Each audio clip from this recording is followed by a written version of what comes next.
If you were hoping to see a new and improved Kyle Shanahan, you may just get your wish. And I'll play some audio clips from his appearance on the TK show to explain what I mean.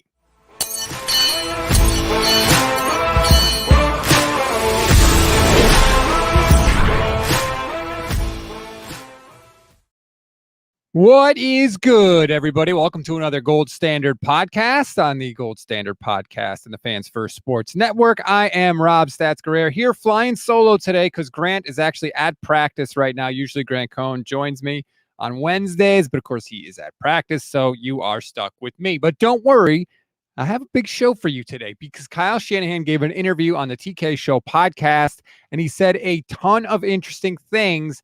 And it has me thinking that maybe we are about to see a different Kyle Shanahan, an evolution of Kyle Shanahan, so to speak. I'll play the audio clips. I'll explain what I mean, and we can talk about it. Of course, I welcome your questions and your comments all show long. Please, before we get rolling, rate, review, and follow the Gold Standard Podcast Network wherever you get your audio podcasts. Like and subscribe to the YouTube channel as well. Click the little bell. You'll get notified every time we go live, which is at least every single weekday. And during the season, it is every single day for you. All right, let's get into it right now. Kyle Shanahan sat down with Tim Kawakami, as he does every year at the beginning of the year. And he got into a lot of interesting things. I thought Tim did a pretty good job of presenting him with some of the questions or criticisms that we have as fans. And Kyle responded to them in some ways, I thought, which were very, very interesting. First one, this is something that I've heard talked about because of what we saw in the Super Bowl with a lot of free rushers coming at Brock Purdy.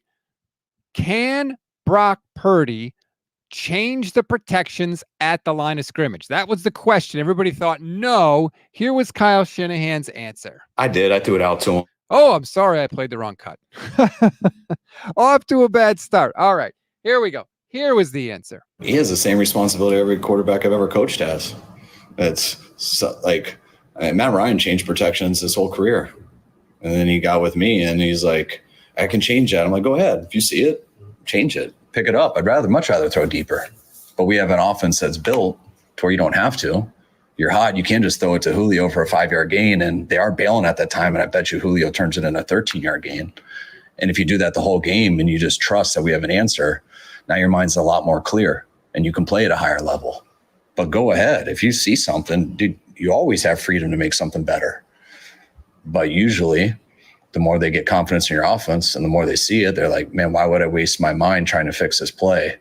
I'm just going to give it to that outlet there and let him perform. And to me, that's what takes pressure off a quarterback. He doesn't have to run the whole thing, not because he's not capable. You want him to play at the highest level.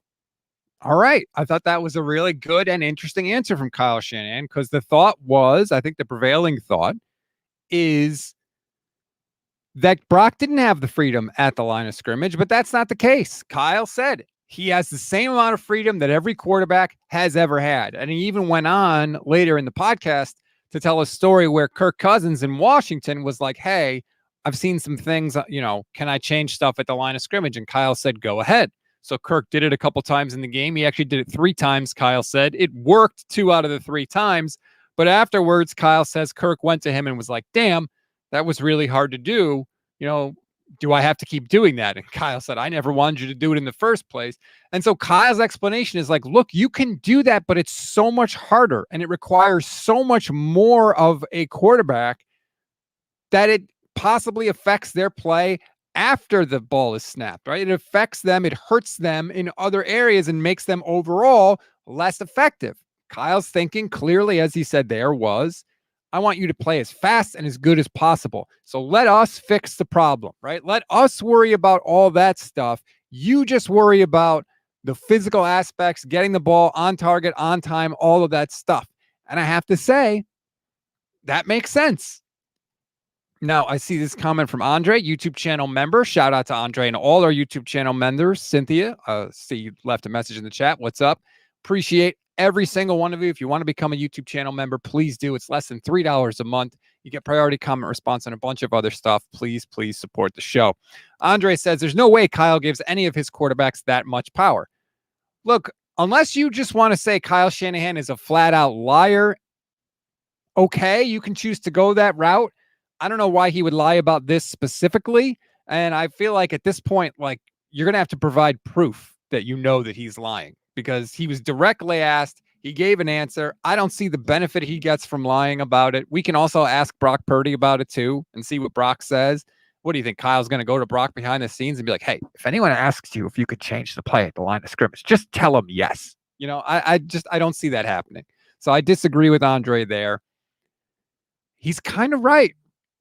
It is hard to change plays at the line of scrimmage. I've seen the touchdown throw that Jordan Love had against the Cowboys, and a lot of people have pointed out, look at, he sees the blitz. He's changing the blitz at the line of scrimmage. He's moving the protections. He's doing all this. He snaps the ball. He drops back to pass. He throws a touchdown.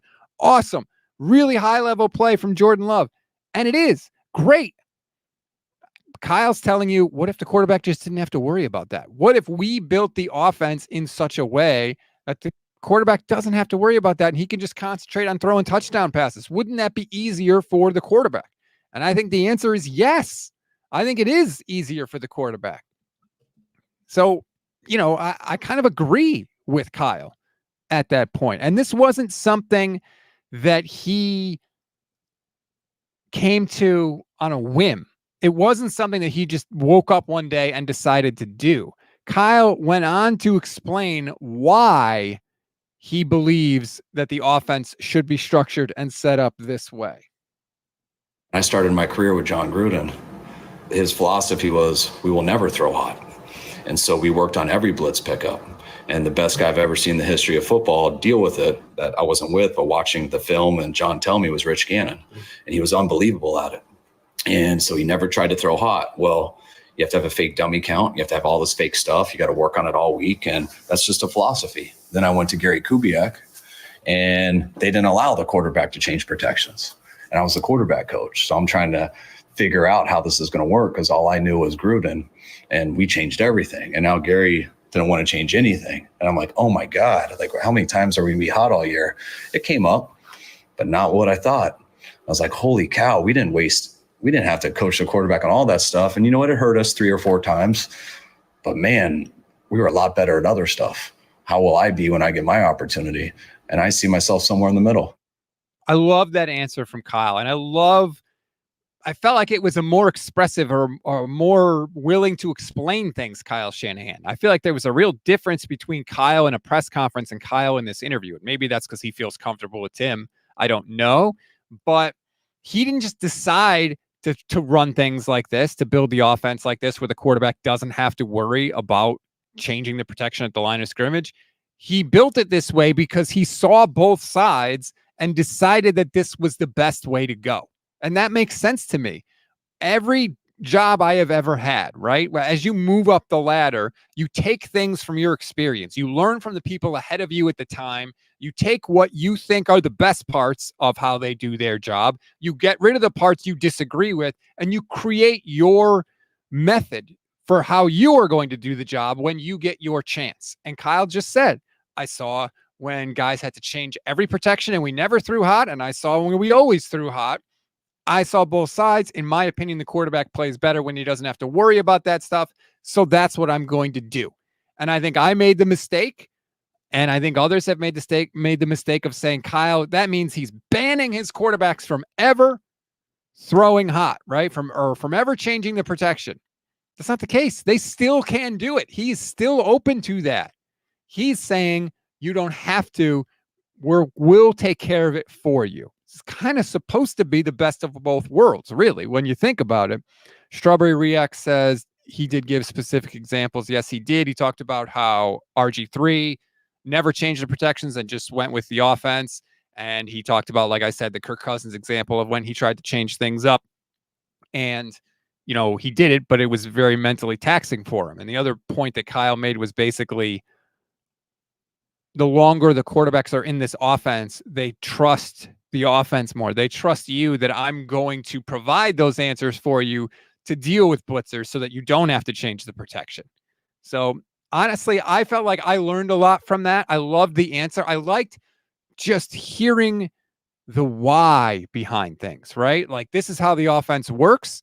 Here's why I've built it that way. I feel better educated as a fan. And I feel it's easier to accept the decisions the team makes when you understand their reasoning for making those decisions. And that's what we got from Kyle for that answer. So I loved it. I absolutely loved it.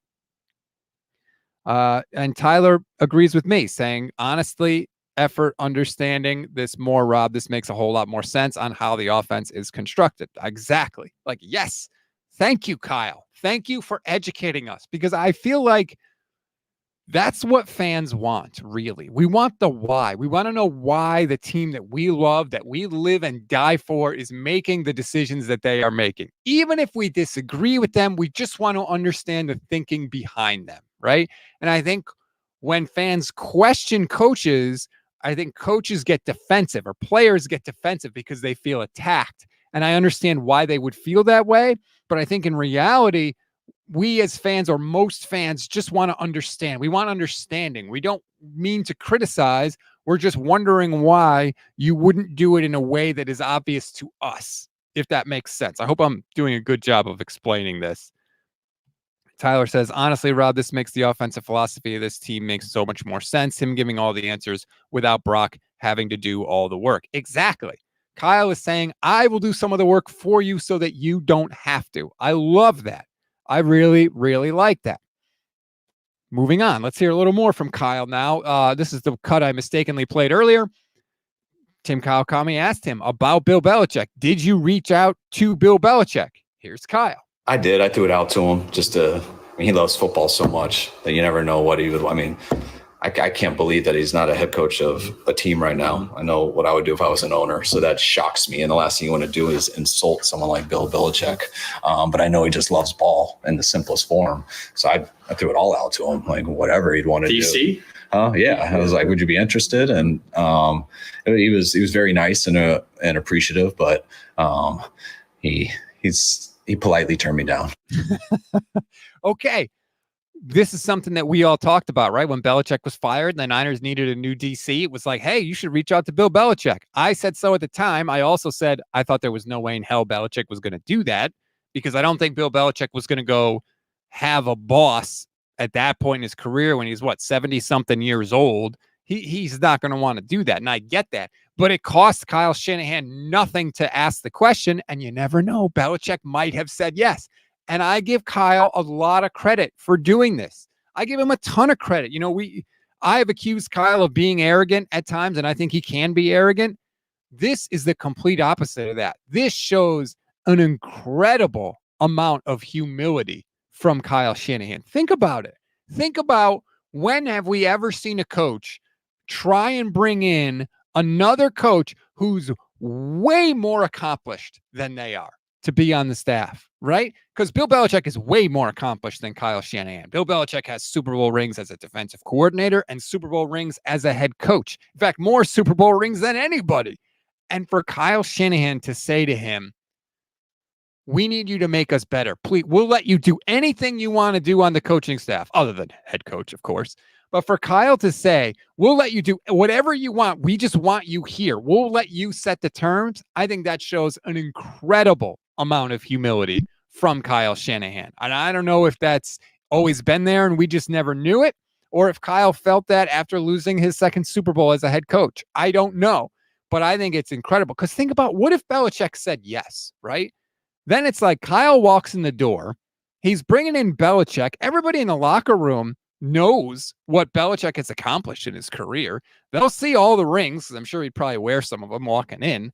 Like, they would know that Bill is the much more accomplished person in the room. And it kind of undercuts Kyle's authority, right? But the fact that Shanahan was willing to do it anyway, because he thinks it would have made him and the team better, shows an incredible amount of humility from Kyle Shanahan. And I have to give him a ton of credit, because I have called him arrogant at times, because he can be.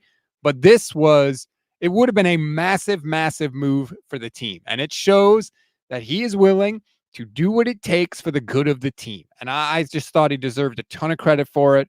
I saw it when it came out a couple days ago. I just wanted to point that out, because I know I can be tough on Kyle at times, and I want to be fair. When guys deserve criticism, I criticize, and when they deserve praise, I praise them. And this, I will praise Kyle Shanahan forever for this. Can you imagine, by the way, what it would have been like if he said yes, and we went into this season with Kyle Shanahan coaching the offense, Bill Belichick coaching the defense, and maybe helping Kyle with some game management stuff? I mean, Bill Belichick is the best game management coach of all time. He was way ahead of the curve, ahead of the rest of the league with all that stuff. Can you imagine if they had both of them? Oh my goodness, that would have been awesome. That would have been freaking great.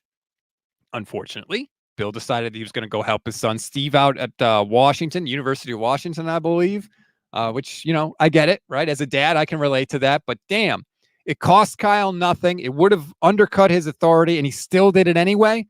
Credit to you, Kyle Shanahan. That is awesome. Before we move on, Thomas Latrell says, I feel like Shanahan leans too much into the system. Imagine it halfway through the Super Bowl, he threw the system out and leaned on Aiyuk. The outcome might have been different. Let's not forget, when the Niners were down big against the Lions, what did Kyle tell his team or his coaches at halftime?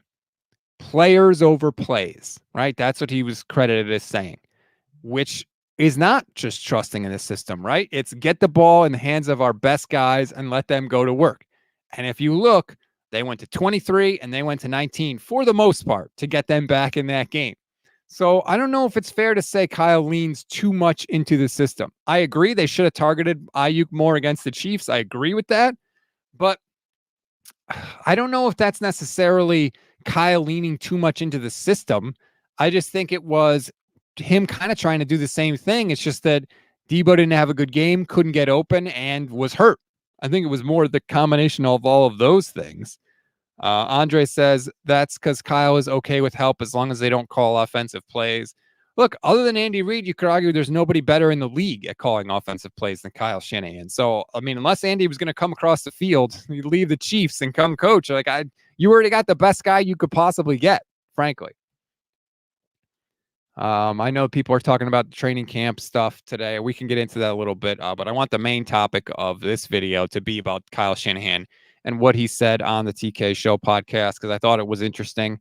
49ers in 5 is back, by the way. If you want a newsy show, it comes out every morning now, just like it did during the season. It's back up and running now. The training camp has started. We get into all the newsy stuff, and I'm sure I'll get into some of the newsy stuff tomorrow with the 49er Web Zone guys. We're doing a joint kind of a reunion podcast. Me and Levin are going to join them tomorrow at our regular time, which is 1 p.m. Eastern, 12 a.m., 10 a.m., a.m. Pacific time. We'll do a joint live show. We can get into all the training camp stuff there. So don't worry. We'll have plenty of that coverage for you too. Meme Wallpaper Guy says, if Belichick had said yes, we would have a Super Bowl next season. It would have been damn interesting. I will say that. Mr. Big Twain 49er says, do you really think there was a chance that he would have actually accepted an assistant job to Kyle? No, I don't. And I said that, but it costs you nothing to ask, right? You never know. If you never ask, you rule out the 1% chance that he might actually join you. So you ask, and Kyle did. I don't think Kyle thought that it was likely he was going to do it, but it costs you nothing to ask. And that's why, I give Kyle credit for that. All right, let's continue listening to Kyle Shanahan on the TK Show podcast. Next up, the old criticism, right? Kyle Shanahan ignores the offensive line. Tim Kawakami, to his credit, asked him directly, what's up with you in the offensive lineman? Why don't you draft more offensive linemen? Here's Kyle. I've heard the narrative that, that we're ignoring the O-line and stuff and everything. And if we felt the O-lineman was the best pick there's no doubt that's who we'd take.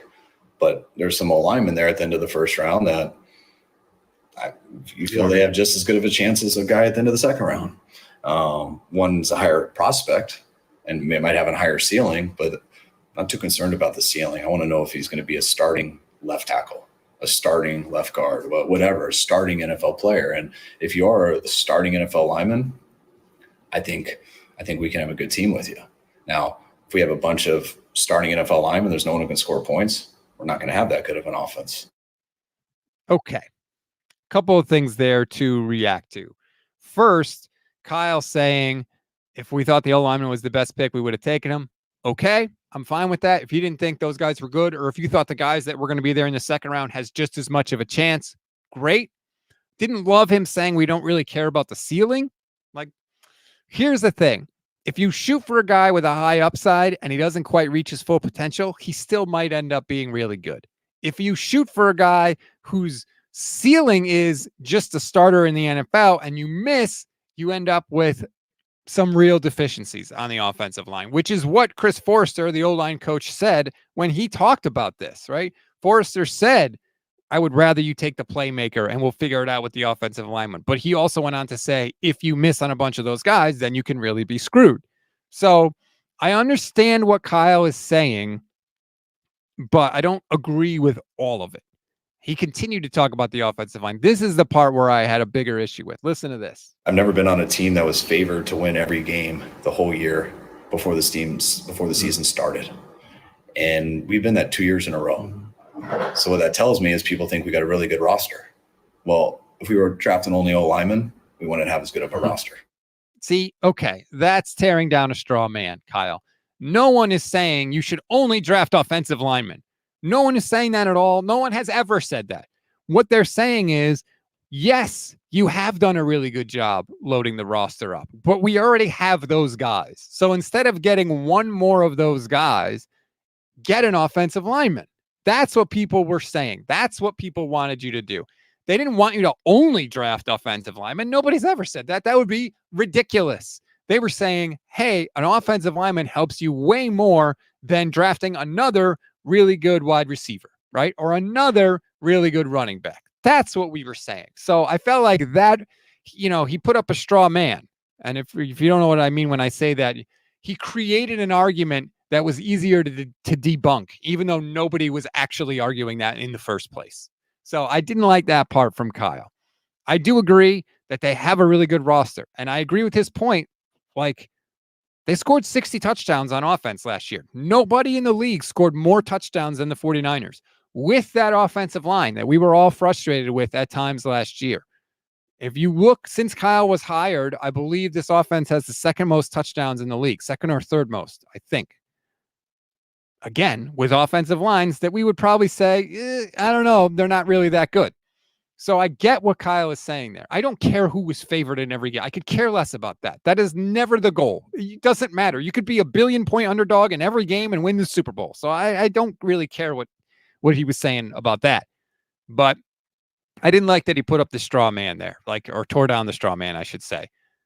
No one wants you to draft only offensive linemen. They're saying the rest of the team is already really good. This is the last part of the team that's not really good. So why not try and make it better? That's what we were saying. That is what we were saying.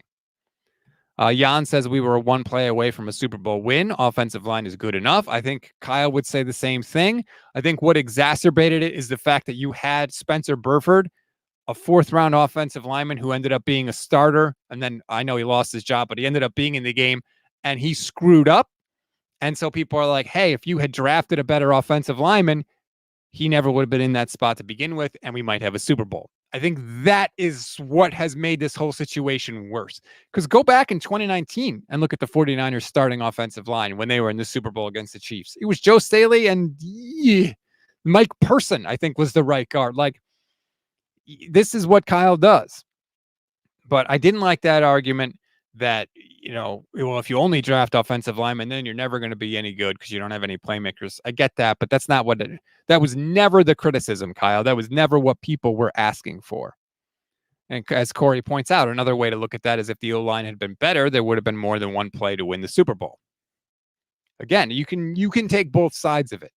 I think there's room between only drafting offensive linemen and seemingly ignoring the offensive line like the 49ers have done by and large. Now, they did draft Aaron Banks in the 2nd round, so that's fair. They did draft Dominic Pooney in the 3rd round this year.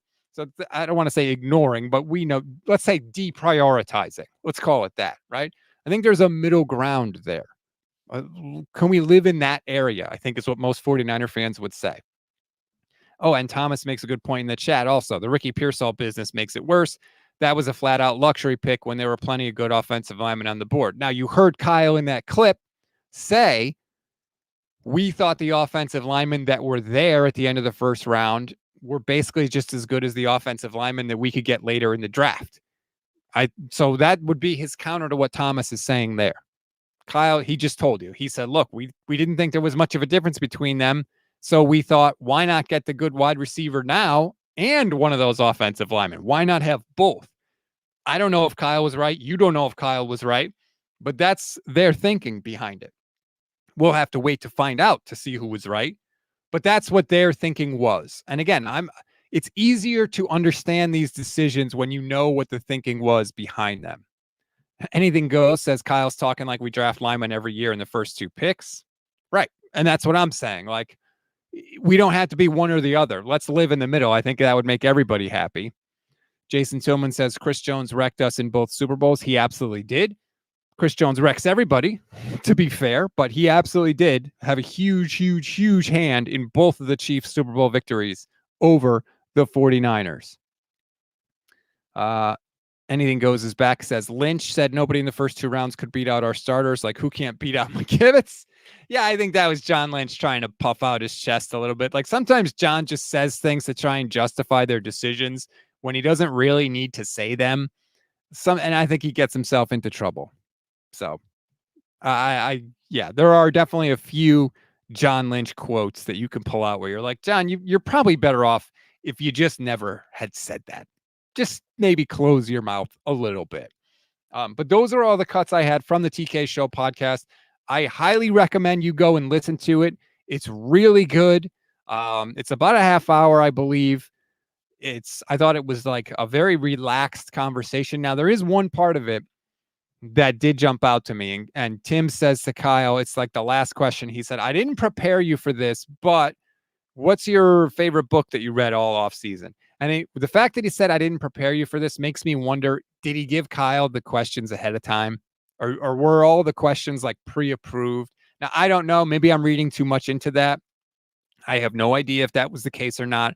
But when I heard Tim say, I didn't prepare you for this, it made me think, like, does that mean you prepared him for the rest of the questions? Because I hate that, to be honest with you. Like, we're not talking about the president of the United States here. We're talking about a football coach. So do you really need to have the questions ahead of time? Like, what kind of craziness do you think that Kawakami is going to pull out, you know? So, and again, I don't know if he did have the questions ahead of time. I don't know. For the record, I want to say that. But if he did, that's kind of BS, frankly.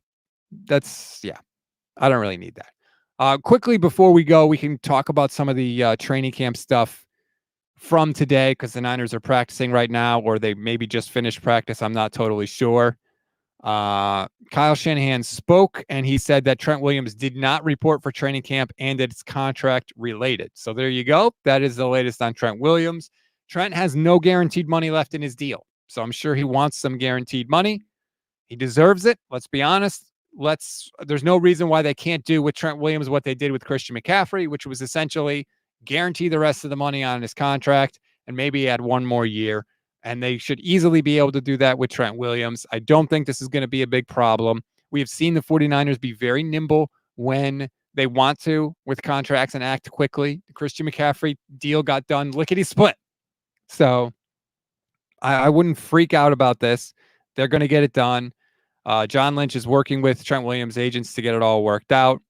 And I think it's not going to be a problem. He said, actually, Kyle, as I'm scrolling Twitter here, Shanahan said, according to David Lombardi, discussions have been going on for a while with Trent. The Niners feel added urgency to push him across the finish line, blah, blah, blah. So, yeah, that's fine. It'll get done. I'm not worried. Other stuff. Isaac Guerendo hurt his hamstring on like the second play. It looked like he was in significant amount of pain. They're going to evaluate it further. That's concerning, of course, because he had hamstring issues in college. He had injury issues. So we know he's got great physical skill, but the best ability is availability. If Isaac Guerendo can't stay on the field, that sucks, frankly. And maybe that's why Isaac Guerendo went where he went. But clearly not a good start for Guerendo. We'll have to wait and see how serious that injury is. Brandon Aiyuk was there in street clothes, did not participate. At one point, he walked off the field with John Lynch. I have no idea what that means. I don't know that he was going to sign a contract or anything like that, but that is a thing that happened. Do with that what you will. I'm not going to like report any specific training camp stats or anything like that because I think it's ridiculous. I saw a lot of good things about Malik Mustafa on the field today. So that's cool. If you saw the picture, let me see if I can bring that up really quick. I did not realize that Malik Mustafa looks like a damn monster on the field. He is absolutely huge. Like, I remember when he was drafted, they said, oh, he looks like a mini Greenlaw. And I was like, oh, okay, haha, that's funny. He must be a good tackler. Like, no, he looks like a terrifying human specimen. And I'm not going to lie, I'm excited to see that. The Niners do have the ability to find a lot of those guys. If you're watching on the stream right now, I'll bring up the picture that was going around social media a while ago. Look at Malik Mustafa. My goodness, the man looks like his muscles have muscles. Like, what an absolute beast. And apparently he looked good in practice today, so that's good. But I'm excited to see him. You know, this preseason for the Niners is going to be very interesting. I want to see if Guerendo can get on the field and be healthy. I want to see him. I now really am interested in Malik Mustafa to see what he looks like since he's, such a terrifying monster. Obviously, Pearsall is going to be heavily watching the preseason. Jacob Cowing, I still want to see. I'm not saying he's going to be an all-pro, but he's fast as hell, and I want to see if he plays as fast as he did. So preseason is going to be a lot of fun for the 49ers, and we are ticking away until we get to that. Gerardo, real quick, YouTube channel member, says, finding those guys late in the draft, those are the picks that have mattered. Still making it to the NFC Championship game and Super Bowl regularly. Just got to win one. Exactly. Just got to be one more play, one more possession, whatever it is, better than whoever's standing in the way. Doesn't matter. My sort of outlook for the team this year, I'm not going to freak out as much about stuff. I'm not going to freak out about seeding or worry about any of that because the 49ers had everything lined up for them that they could have asked for at the beginning of the year last year, and they still didn't win the Super Bowl. So I'm not going to worry about all that stuff. This is a pass-fail year for the 49ers. If you win the Super Bowl because the other team is kneeling it out and they fumble it away and you score a safety at the end to steal the Super Bowl away from them, I am not going to be any less upset than if they won the Super Bowl 100-0. It is a pass-fail year for me. Get into the playoffs. Step 1, win your playoff games. Step 2, win the Super Bowl. Step 3, by hook, by crook. I don't care if it's the easiest run to the Super Bowl ever. Hell, a couple years ago, the Eagles beat a crappy Giants team, and then they beat the 49ers with no quarterbacks. And that's how the Eagles got to the Super Bowl. Talk about an easy run. I don't care if that's how the 49ers get to the Super Bowl. It is a pass-fail test this year for the Niners. Win the Super Bowl by any means necessary. So I'm not going to freak out about seeding or whether the 49ers win the NFC West. If they have to play the extra playoff game, whatever. I don't care. I don't care. So it's going to be a little bit of a different year. It's going to be a little bit different. And we will be here with you every step of the way. That's why you got to like and subscribe to the YouTube channel. Click the notification bell to make sure you get notified every time we go live. Rate, review, and follow the Gold Standard Podcast Network wherever you get your audio podcasts. I am going to be doing some stuff that is just audio, just podcast, and there's some stuff that's YouTube exclusive this year. So there's going to be both. So I would recommend following both because you don't want to miss anything, okay? But I don't always double up on stuff, just so you know. Like, for example, at the Super Bowl, Levin interviewed Alex Smith. That was not on YouTube because it was a podcast exclusive. So that's why I suggest you follow both so you don't miss anything. I would certainly appreciate it. Again, shout out to all our YouTube channel members. You're the best. We appreciate you. Always appreciate your support. You are what allows me to put food on the table, and I will never, ever, ever not be grateful for that support. I hope you have a great rest of your Wednesday, everybody. Again, 49ers Web Zone reunion tomorrow. Myself, Levin Black, at our normal time with Al Sacco of the Web Zone podcast and Brian Rennick as well. So I'm really looking forward to that. It's going to be a lot of fun. We'll be live, so we'll take your questions and your comments and all of that stuff. Enjoy the rest of your day, everybody.